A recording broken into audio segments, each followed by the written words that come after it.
Easy E, how are we? Sean, hey, nice of you to join me for an intro. Yeah, no, I thought I'd do my little bit. I wasn't too sure. I was actually convinced even last week doing the podcast that was definitely going to be the last one. But we managed to somehow, well, actually, you and Rachel got your shit together and squeezed in one last episode. I actually woke up to the message of you guys doing the interview. So I was asleep. I wasn't on Australia time for some reason over here, freezing my ass off. Yeah, that's cool. It's cool. You did it without me. It wouldn't have got done otherwise, in fairness to you. So how did you get on with our Western half Iron woman champion? Really good, and as always, Rachel was too humble. But yeah, no, it was a good little chat. In this one, Sean, Rachel's going to kind of talk us through where she came from, the race itself, different points, how she held things, how her tapering didn't go so well, and all the different fears and mentalities. And you know what? It's kind of weird in this one when you hear her talking about being afraid of, oh, have I done enough training and stuff? It's like, you're kind of like, oh, shut up, Rachel, you're class. Yeah. Even on her level, she has the exact same fears and worries as our level, as everyone, and which just shows you, no matter what level you're doing, it is a great sport. Everyone feels the same thing, and that's why no matter what you do, you compete against yourself first and foremost, because everyone has the same thoughts. Yeah. And it's really good listening. It's a really good description, Sean, into what it is to be a winner. We're like, it's great. It's the first. We've had some great people on, but now we can say we're with a champ. Well, I suppose you've said it better than I could, Eric. So we'll get straight into this week's interview with Rachel. There's no point in hearing from me or yourself any longer. So on this week's episode, as soon as the intro music is done, it's Eric's interview with Western Australian champion in our half Ironman, our first ever half Ironman, Rachael Smyth. Let's go.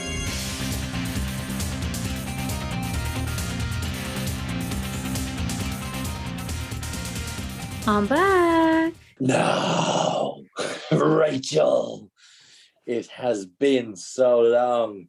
Have you missed me? It actually came up in the questions. People were like, "Where's Rachel?" I was like, "Oh, how dare you not like listening to me and Sean?" Yes, because I just kind of disappeared with no warning. Yeah, I was just like, "Oh, Rachel's gone." Not gone. Just you were gone. You were gone with good reason, and we kind of gave a little bit of insight in last week in the episode. But you were a bit busy last weekend. Last weekend and a lot of weekends leading up to that as well. Busy is like the best description of my life most weeks. Obviously, it's no secret. Everyone knows that you are Western Australia's numero uno female in the 70.3. How does that feel? It's still kind of surreal. Yeah. Obviously, it was my first one, and I had spoke about it months ago when I first signed up to it. Not really knowing what to expect. But then, yeah, I don't know, to come home and to come home first, I just started crying when I crossed the finish line. Poor Brandon didn't know what to do with me.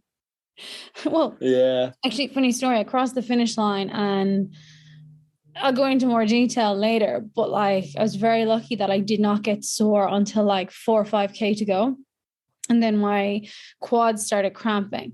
I crossed the finish line and just the video of me running through the finish line. And then I'm just gone from the shot. I just dropped. But they carried me around the back to the recovery tent. And I just wanted an ice cold Coca-Cola. They had this at the aid stations the whole way around. So I'm wobbling over to this counter and there's lots of cups laid out. They've ice cream, they've watermelon, they've oranges. And I just go, can I have some Coke, please? Oh, I'm sorry, we don't have any. What do you mean you don't have any? So I don't know whether my tears after that were from pure joy or from not getting my ice cold Coca-Cola that I desperately wanted at that point. More analysis needed. me and Sean talked about it. I think it was in the build-up into the marathon one. We kind of gave people the warning of the finish line tears that it's highly probable if it's your first one, you're going to get pretty emotional when you cross the finish line. One, because of, let's be honest, people who follow you or if you're not, start following Rachael Strava, the amount of work you've done over let's say the last year, really, since you've moved there, has been absolutely huge. It really has, and that's the thing, like it did catch me by surprise. Like I could feel myself getting emotional.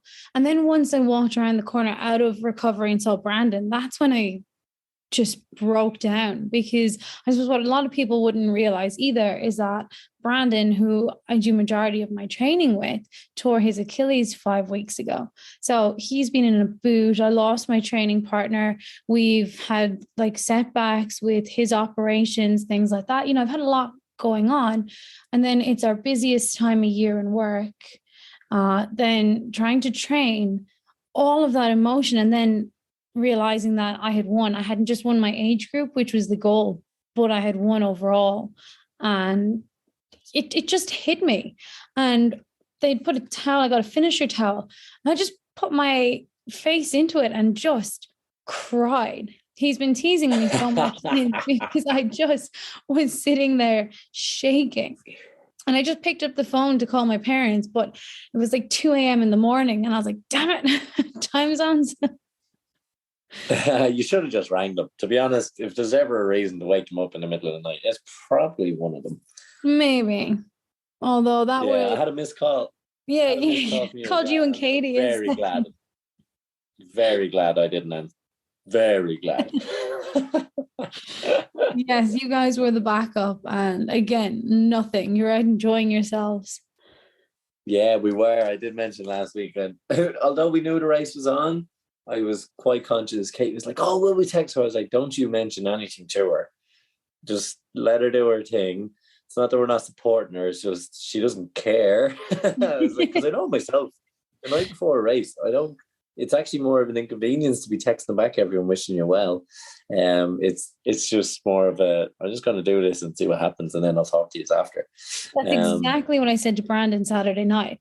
I was like, no one has messaged me. I was like, I think they've all forgotten. I said, this is actually brilliant. I was like, this takes so much pressure off. We didn't forget. I just knew. Katie wanted to ring you, text you, and I was like, give me that phone. Oh, but man, I took off her internet. We were out and about, and she asked if she could have the hotspot because I bought the SIM card and got the dual SIM. She hasn't. She was like, "Can I have hotspot? I want to text Rachael. I wish you were." I was like, "Absolutely not. No." So it's good. So Rachael, how just a reminder, how did you go from your first triathlon 3 years ago to winning a half Ironman? Good question. Are you still figuring that out? Is it just consistency? Is there times you think it's just like, when did you reach that point of, we know you're good, you've always been the good runner side, but you haven't always been the best swimmer. Cycling was relatively new, but you're fit, so you did well with a bit of consistency on the bike. But when did you reach that point where you're like, ooh, I'm on a good level here? Like, when do you realize that? Is it just after a certain point of consistency? I think, like when I first started it, so just over 3 years ago, September 2019 in Florida, I signed up for a triathlon, and we'd gone to Florida at the start of the summer. I was on a J1 visa, and I had done a year of injury, so not training, just going to the gym. So I was carrying quite a bit of weight, not running at all, completely out of love with running. And it was just the lifestyle over there. And our friends who have an amazing running store over there have this wonderful community. They've built this community of fitness and, I suppose, love of running through their store. And just kind of got into it. And they were doing a triathlon. I was like, okay, I'll do it. I was doing some open water swims. And then it's like, all right, this wasn't actually bad. I've always been able to run off the bike surprisingly well, which, if you want to be sick, how many brick workouts did I do leading up to this? I did 4 runs off the bike, 2 of them in races leading up to this. Oh my God. So like running, that was just in this particular training block. Running off the bike is just something never really had an issue with. You do have a fantastic foundation in running though. So I suppose for your brain and body, I know it's coming off a bike, but your brain and body is just like, oh, running, we know this. Exactly. You've spent so many hours training in a younger age that it is your natural state. As much as you may not like it as much anymore, but your body is well accustomed to it. Oh no, my view of running has come full circle. We're now friends again. I know it's not that long since I talked about not enjoying it. No, that's come full circle. I've done my 3 longest runs in the last 5 years, over the last month, I'd say. So yeah, what me and running did you cover? Out of curiosity. I think about a month out, I did an 18-kilometer run. It's because I only had to run 21k, so I did an 18-kilometer run. At race pace. That was the aim. Then 2 weeks later, I did 16k. So I did like a 5k warm up, jumped into a park run for 5k, and then just a 6k cool down. And that was about 2 weeks out, I reckon. And then the race itself, if you find the race on Strava, this is Rachel's longest run on Strava. Because I remember you ran just shy or just did a half marathon when we ran.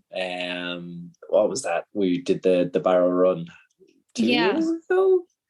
So that was the longest run you've probably ever done. And then the next time you do that length is in a half Ironman, whereas most people would be out running 20s and 30s, and like it's absolutely brilliant though. But is it the style of training you're doing? Is it because of the pace you're training at that you're like, I don't need to go that high? I just need to go a little bit harder at lower pace? Or what kind of strategy do you take towards? Mine is definitely the shorter, faster. So like all of my training would be above my race pace. So like when I go out and do my favorite session, my monofartlek, a lot of my recoveries in that session would be at my Ironman race pace. So even though I might only cover 10k of that, most of it will be either quicker than or hovering around race pace. So that's just the approach I take, because I can't, my body just, it doesn't like these junk miles, just running long for the sake of it. I can't do that all the time. I'm much better, getting my long run in, because that's important, but then shorter, more focused stuff for the rest of the time. And do you find, I know a lot of people from the marathon side, we talk about heart rate training, we talk about the junk miles, miles in the legs and stuff.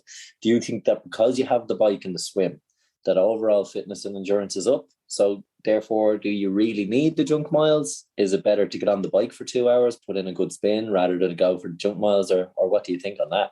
Oh, absolutely. Like cycling is the only reason I'm back running as quick as I can run. And I've said this for a long time that I wish I had cycled back when I was running.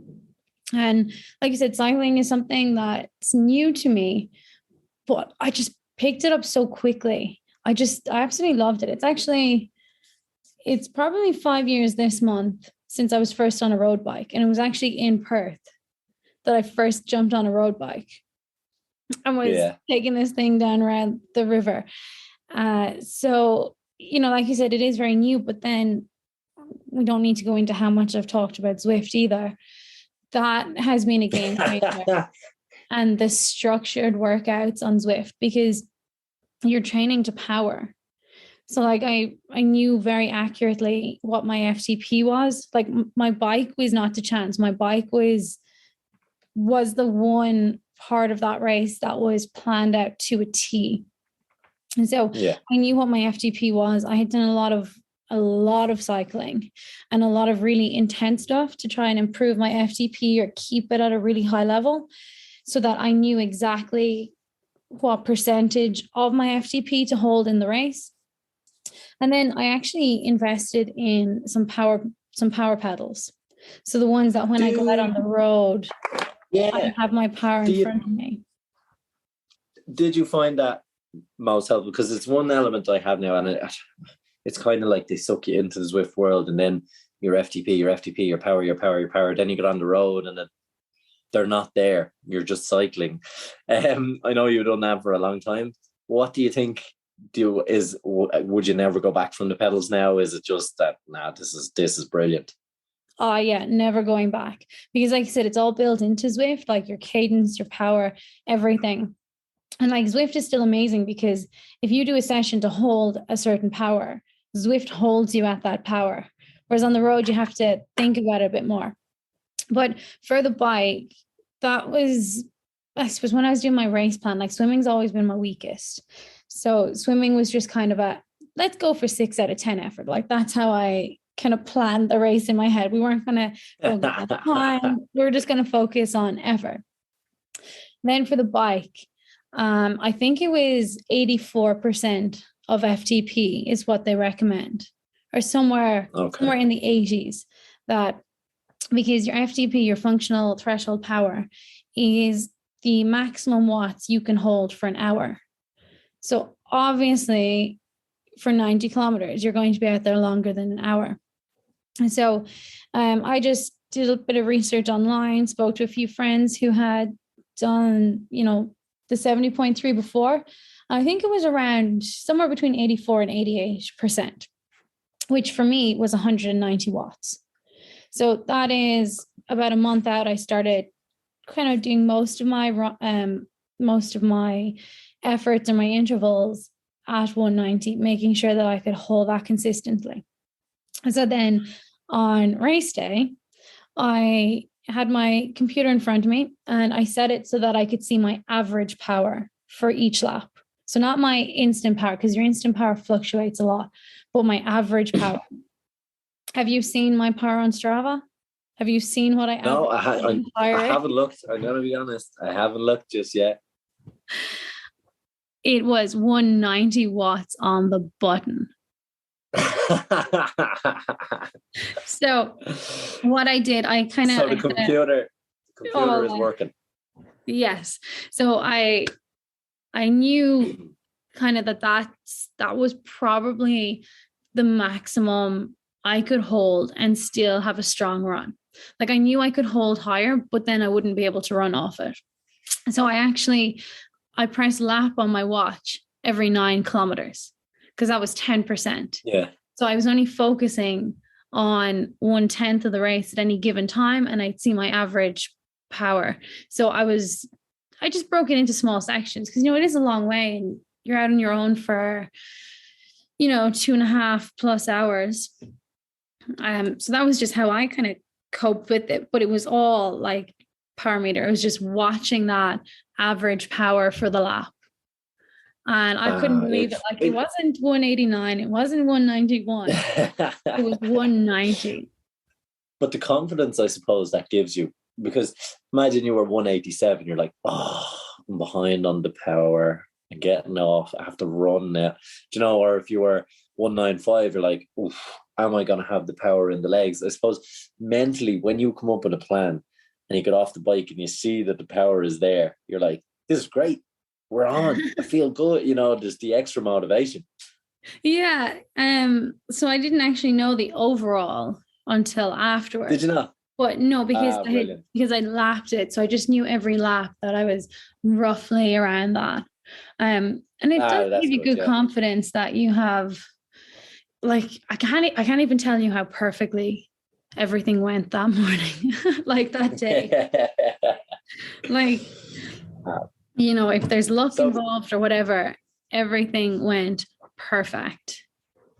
So we get off the bike. You've come out of the water. You've done a phenomenal swim in the water. What was your time in the water? 34 minutes, and my Strava says I swam 2K. 2K, which is, what was that? Just a 130 something per kilometer, was it? I think 138. My Strava credits me with. 138. I'll take Yeah, which is the week. Which is really, really good. Like to be having the 130, whatever comes after it, it is ideal for that kind of race. It keeps you in contention. Obviously, it keeps you in contention because you ended up winning. Then you get on the bike, you did your cycle in 2 hours. Roughly 2:30, might have been just over maybe 2:31, 2:32. Which is phenomenal. Absolutely phenomenal. And then we're into the run. How did you feel? Little miss. I feel great running off a bike. I'm assuming you felt good running into the bike. Yeah. For me, this was the issue in training. The few break runs I did was I'm kind of used to doing the sprint triathlons where you hop off the bike and you're straight away sub 4-minute Ks. And it's like, okay, can't be doing that this time. And sure enough, I think my first kilometer was like a 350 something. All the excitement. Yeah, but I knew at that stage that I was a minute up in my age group. I didn't know anything about the other women in other age groups, but I knew that I was a minute up in my age group. So I knew that I could just kind of focus on my race plan and not have to worry about chasing. Yeah. So I actually couldn't believe how quick it actually was in the end. So it was 3:55, but then I was metronomic. There were, I'll just call out a few of them for you. So 3:55, 4:07, 4:09, 4:11, 4:06, 4:13, 4:04. Like I just got into a pace. Well, the aim was to be around that 4:10-ish, 4:09-ish. Yeah, it was. You can see a bit of a wobble around the 15th, 16th, 17th because the wind, it was a very windy day. I should point that out as well. Like the bike was tough because it was windy. And then by the time we're going out on the second lap of the run, the wind had seriously picked up. So going out onto the last maybe 7K, Brandon had shouted at me that I was 27 seconds off the overall win. So just to hold this pace, because it was going, he could see the splits. You were trending quicker. Yeah. So that was just the focus, just hold it. But then I had to go out for like 3 kilometers and then come back. And that 3 kilometers out was probably the longest 3 kilometers ever because the wind just picked up and it was hitting you face on at an angle. And I was just like, oh man, this is never going to end. That's where all your you had to think back to all your training in Ireland for that one. Yeah, absolutely. Because then you're trying not to let the negative thoughts sink in. Like, because at that stage I was approaching, not maybe coming up to the 17K mark, and it's like, oh my God, I've only done one training run longer than this. So like you're trying not to let that affect you. But then once I turned, it was fine. But yeah, I got down to, I think a 4:24 was my slowest, or maybe a 4:28 along that section. And then just turned, and there was one little thing. So you hit kind of just over a kilometer to go, and you had to turn directly into the wind. You had to just kind of go around a football pitch and you had to turn directly into the wind. And I could see the 1K mark, and then the wind hit me at this, like probably the strongest point. And I was just like, oh, what am I doing? But it was at that stage that my quads were screaming at me. Yeah, they were working hard, I suppose, coming off the bike. It was at that point you met the point where they were like, Rachel, Rachel. I know. And then into the final K, you're running down the Ironman carpet. At what point did you know you had the win? Because we're talking 20 seconds here. Like that's taking a stop to tie a shoe. Like we're, in the last unit said you're 27 seconds up. At what point did you know I have it? I can see the finish line. I didn't quite. And see, this is the thing, because in the 70.3, it's not a mass start. So you're starting like you could start 5-10 minutes behind someone. So there was a girl who was ahead of me, but had done the event slower than me. And she was actually the girl who ended up coming second overall. So even though it's kind of weird, because there's some people who you could be 5-10 minutes faster than, but they could finish ahead of you because of where they started. Because you started. Yeah, like there could be 40 minutes to an hour between the first people starting and the last people starting. Like that's just how they do it. So it was kind of tough because I never caught her. So I never knew for definite until I turned that carpet, and Brandon was on the carpet for the last bit. So where he had been to tell me as I was going out onto the final lap, and that was 27 seconds off the overall, I didn't see him again until I turned onto the carpet. So my God. Yeah. So that kind of kept me going when I turned into that wind with a kilometer to go. And I was just saying to myself, oh my God, I'm hurting so much. But then it's like, no. I need to just keep pushing. I need to just hold this pace. And then he was down at the start of the carpet. So I actually have a great video he took of me getting onto the carpet, and you can just hear him going, you've won. Brilliant. That's probably why you collapsed over the line. If you didn't know you'd won, you probably would have kept going until you found out. Maybe. That is brilliant. I'd say that brought some smiles to your face for the final 100 meters. Oh, absolutely. It was kind of surreal because, I knew that the age group win was possible, but I hadn't even considered an overall podium. It just didn't seem... Yeah. Like, you just don't know when you go into these things for the first time. Yeah, and that's the fact we have to remind people of. It was the first time you've stepped into an Ironman realm. Second time you've ran a half marathon. It's just like, it's absolutely unbelievable. But it's, a testament to consistency. And in fairness, you've been in bed early and up early and training 2-3 times a day. You're constantly working and combat and everything, and it's absolutely brilliant. Me and Sean kind of slagged last week. It's not unbelievable. We can't say it's unbelievable. Unfortunately, we expect too much from you, but it's absolutely amazing. It's, I suppose, for anyone listening, even the conversation doesn't feel like we've done you justice in how much work you put in. We kind of make it sound like you showed up in your t-shirt and just won the thing, but it is absolutely brilliant. But you ended up doing interviews on radio stations. Oh yeah, I got this random message from a radio station in Melbourne to be like, "Oh, come on!" And like, you're looking at some of the people who've gone on this show, been like, you sure you want me on this? But that was a lot of fun. Yeah. Always give credit to like radio shows or podcasters, things like that, who do their research. Like, he was asking me like, oh, so you lived in Melbourne last year? And I'm like, who are you? And he's like, and then at my birthday, and it's like, how do you know my birthday is coming up?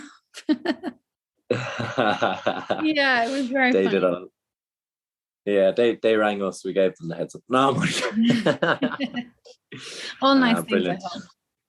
Yeah, but yeah, so like, it is just consistency, because I kept like, and we've talked about like, you guys have talked about taper, especially coming into the marathon.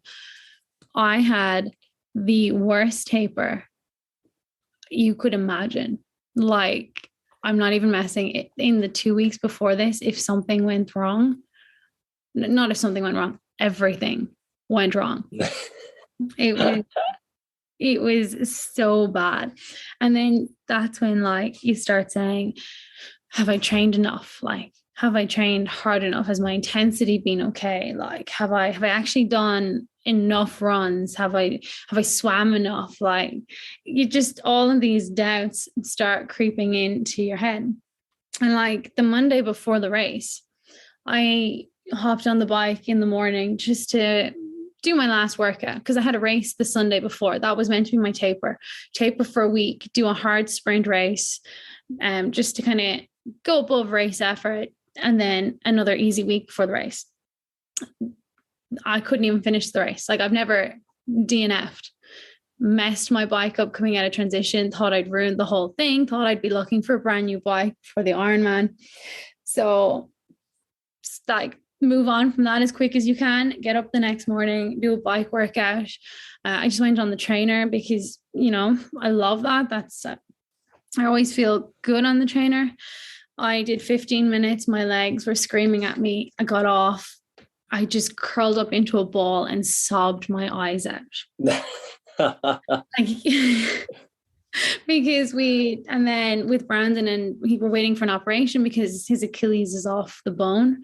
We were in and out of hospital. Like, we got 2 calls up for operations to go in, and they're both canceled. Like, you can't even imagine. But that's why anyone who's stressing over taper, like nothing, like I think I've definitely learned a lot about how important it is to really do nothing, because like we've said consistency.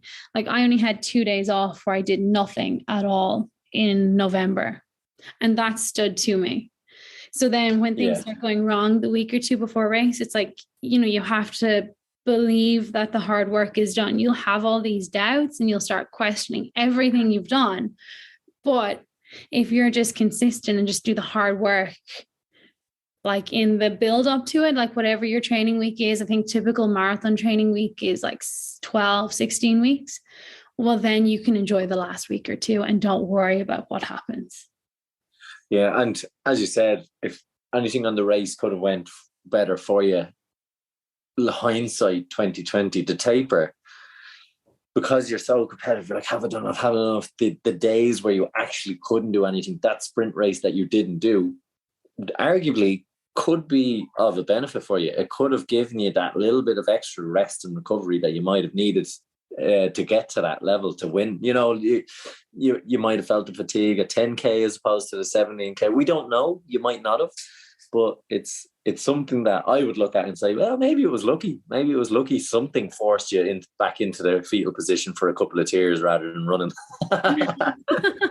See, that's the thing. Maybe it was just my body's way of saying, no, actually, we want to chill out. Like, we want to do nothing.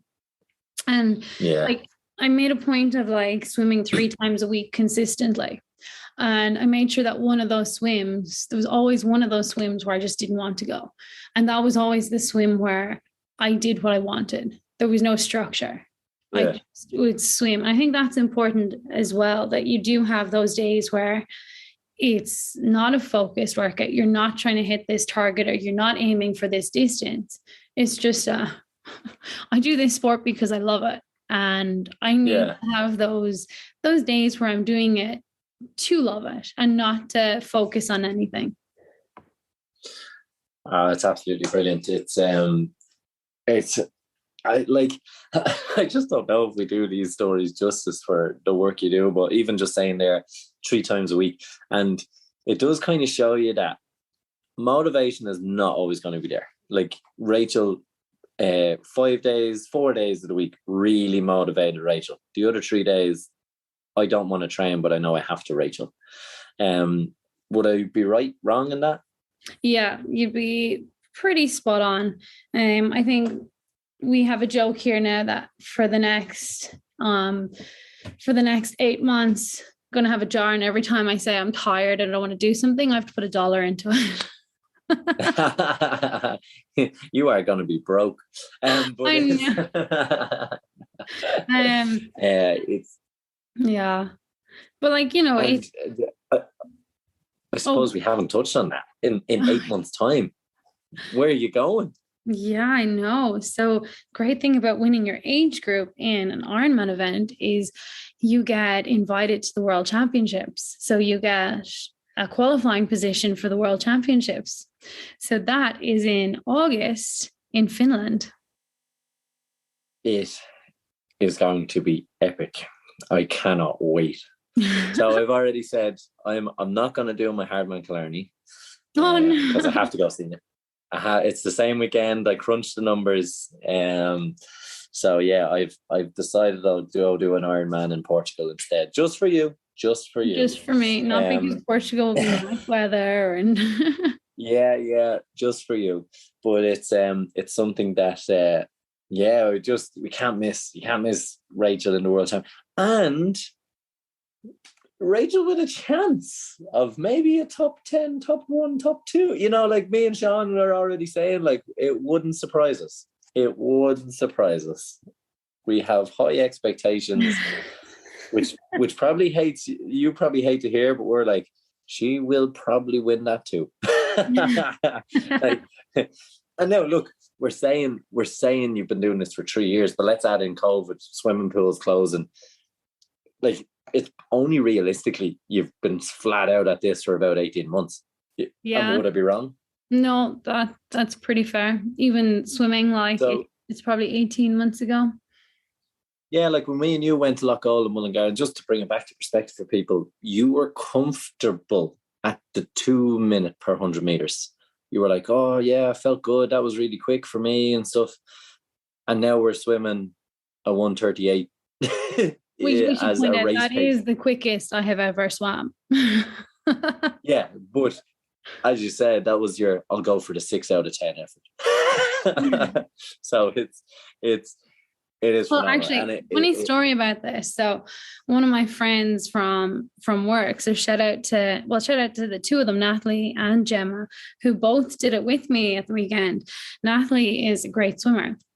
And I had just been joking, saying, right, I'm sticking on your feet. Like that is the game plan for the swim, like stick on your feet.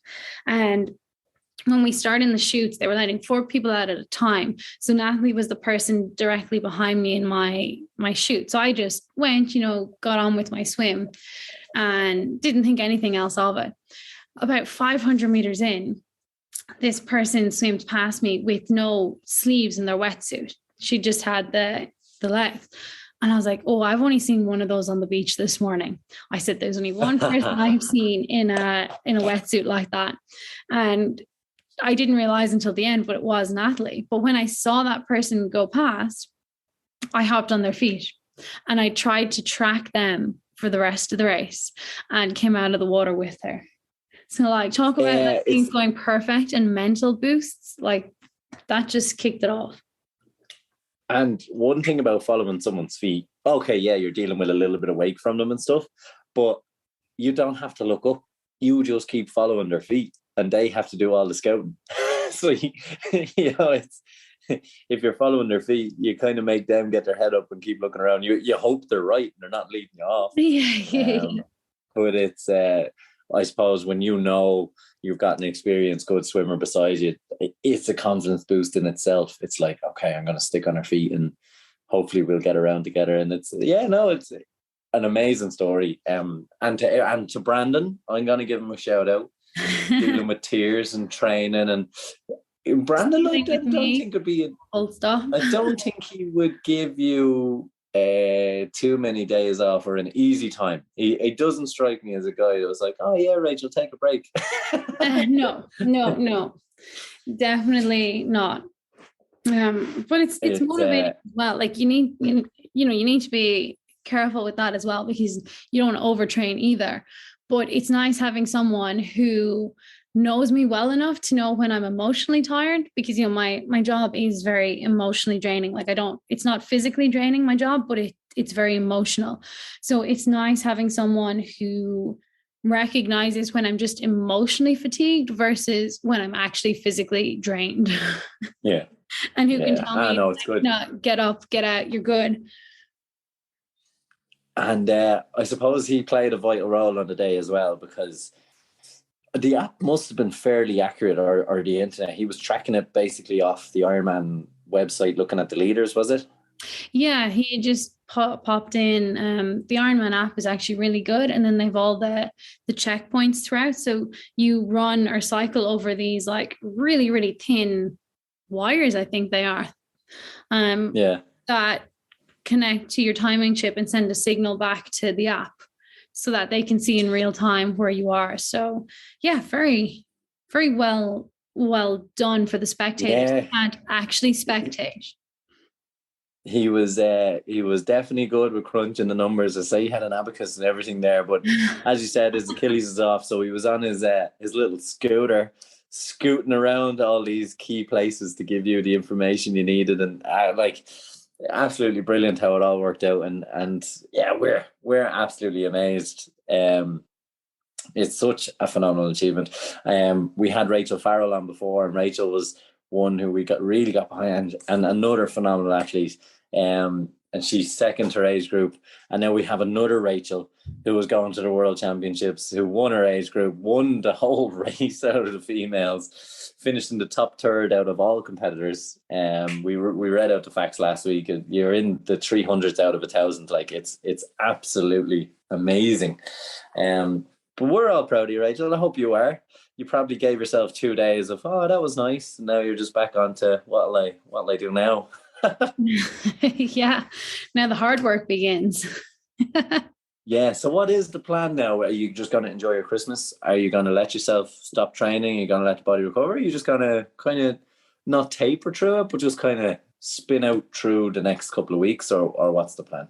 Well, triathlon season's only really kicked off triathlon season here. So the next round of the state series is Sunday week. So I'll probably just see how I go and just do some of these sprint races just for fun. I really enjoy the sprint race because it's short and sweet.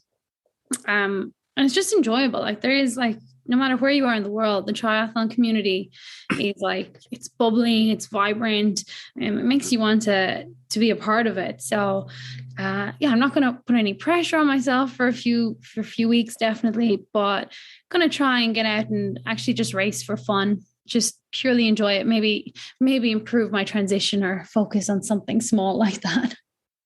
We're going to check back in a couple of weeks, right, when we get back in the new year, because this is going to be our last episode. Sean couldn't join us because he is weak, but this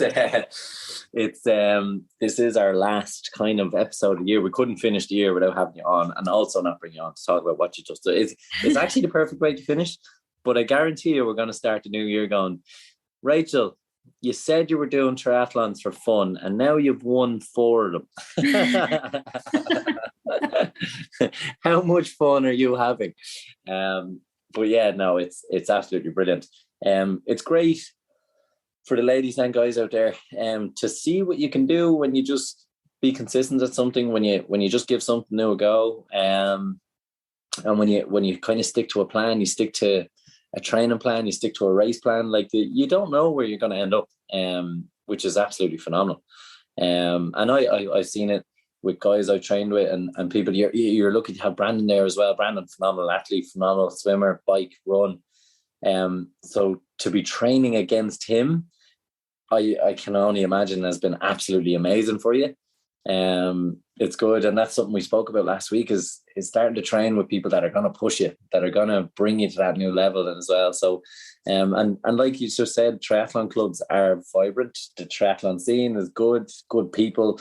They all have great mentalities. They're all positive people, and tends to be not a lot of egos. I haven't come across a lot of egos doing triathlons. They tend to be quite humbled because most of their effort is spent training instead of gloating, I suppose. That's the thing. So those who are listening are interested. A lot of triathlon clubs are doing the new to tries. They're doing your Olympics, your sprints. Some are training up to Ironman. Depends on the club you're going with. And you get to meet people. You get to meet like-minded people. You get to meet people who are going to be better at you, or in some aspects that are going to really push you along. And it's a good thing to be a part of. If you're looking for a sport, if you're looking for something new, a new challenge, me and Rachael, we were not comfortable in the water, you would say, a year ago. Yeah, no? Accurate. And now you're sticking to people's feet in an ocean swim or lake swim, river swim. It doesn't matter now. You just know you have to get in and swim. You know you can do it the next amount of time. So for those who are thinking of something new, it is. I've said it since I did my first one as well. It is brilliant. It is surrounded by good people. It will push you. It will never get easier. You just get a hell of a lot faster. and it's just absolutely amazing. It is my favorite of them, of the sports I've tried. The endurance. Sean's very much in the long distance running. It's not really for me. I prefer to be the jack of all rather than the master of just the one. It's definitely brilliant. But we are finishing out the year, Rachel. You're only starting yours. It's only coming into summer, as I am leaving the nice summer weather and going back to -5 and snow. Is it going to be weird having your Christmas here again? I think you just get used to it. It's kind of weird having my Christmas tree up and then going outside and baking, but you get used to it. Yeah, and I suppose we're going to be tracking you for the next year. We'll get you in your less busy times, and we'll try and get you on for a chat the odd time. People are going to start wanting to train with you. We're going to be doing Zwift cycles. You might come cycle with me and push me along for a couple of my cycles next year. Maybe give me a month just to get used to spinning my legs again, then come on and give out to me. But hopefully Rachel might join us on a couple of our group cycles kind of plan and next year on Zwift for those who are going to be that way inclined or want to give it a go. We're going to give it a start. So anyone who wants to start with me is more than welcome. Absolutely. But yeah, it's been absolutely brilliant, Rachel. Thanks for everything this year. We had fun on the podcast. We had fun training people. And you had a lot of fun winning a half Ironman in Western Australia. Congratulations once again on being a champion. We're just delighted that you're on the podcast. It's our claim to fame now. So thanks very much. And myself and Sean have done the intros and outros to this to put our final goodbyes. Have you anything to say for the end of 2022? I just had a lot of fun, so I'll definitely gate crash a few more next year and just see what we can find to talk about. I'm sure with the way you're going, we're going to have plenty. So from Rachel and me, we're going to hand back over to the outro for me and Sean, because you'll wake up at some point and we can actually record something. But Rachel, thanks so much for a great year. I hope you enjoy your Christmas, and I hope everyone else at home enjoys their Christmas. And I'll let Rachel say the last goodbye. Thanks, everyone, and talk to you in the new year. Bye. Well, Sean, what did you think of that? Didn't hear it because it's 5 seconds after recording the intro. I'm honest with people, so I'm going to say it's great. I can't lie. Secrets, Sean. You're giving away the secrets. You made me look like a thick fuck on the very last outro of the year. I can't believe I'm friends with you. You stitched me up at the last episode, but Sean, it is, sadly, I feel like an idiot now. I'm all red. I'm embarrassed. But Sean, it is the last episode of 2022. Officially, we are taking our Christmas holidays. It's Christmas time already. Can't believe it. 2 weeks of Christmas and we're taking our holidays already. We're taking it early. But we'll be back with an episode probably the first Monday, if not the second Monday of the new year. Ready to hit it again. But even though we're taking a break from here, we're still getting our training going, just getting a little bit of movement in every day, every second day, not going too mad, but also enjoying the Christmas break as well. But thank you very much for listening to the podcast throughout the year. Everyone's listened to it. I know we said it last week, but we feel like we have to say it again because it is the last episode of 22 already somehow. Yeah, it's hard to believe. It's been an incredible year and a lot of lessons learned. It's amazing how much you change in a year, what you learn, and the ups, the downs, for me, barely getting up. So let's hope the new year comes in. And the Ironman is booked, Sean. I put my money where my mouth is. It's booked as of this morning. So we are in for a good 2023. The resolutions start now. An entire year of podcasting doing an outro. And this is the first time we have a bombshell to end it on. So we will end it on it. Eric has it booked for 2023. I have my 24 hours to do 100 miles goal for 2023. We'll find out next year if we're just full of it or we can actually back it up this year. Yeah, that's it. So hopefully if you stay tuned with us, train with us, encourage us, get involved with us next year. We're really looking forward to some bigger and better things next year. Hopefully getting involved in more events, hopefully doing more with our website and our app in the new year, hopefully getting more people training with us through any given training day on our app. And it's going to be great. I'm really looking forward to the new year, but I am looking forward to a break. Like anything, it's tapering time for our brains. There's only so much shit we can talk. yeah, it is time to regroup, start putting ourselves down for the planning for the year, Sean, and let everyone enjoy their Christmas. Start playing Mariah Carey instead of us two idiots in the car, and give her the money, not us. On that note, I've nothing else to add. So, guys, thanks again for listening to this week's episode. Thanks to Rachel for joining us and gracing us with our presence for this week's episode of the podcast. That's it from myself, Eric, and Rachel. Take care. Bye.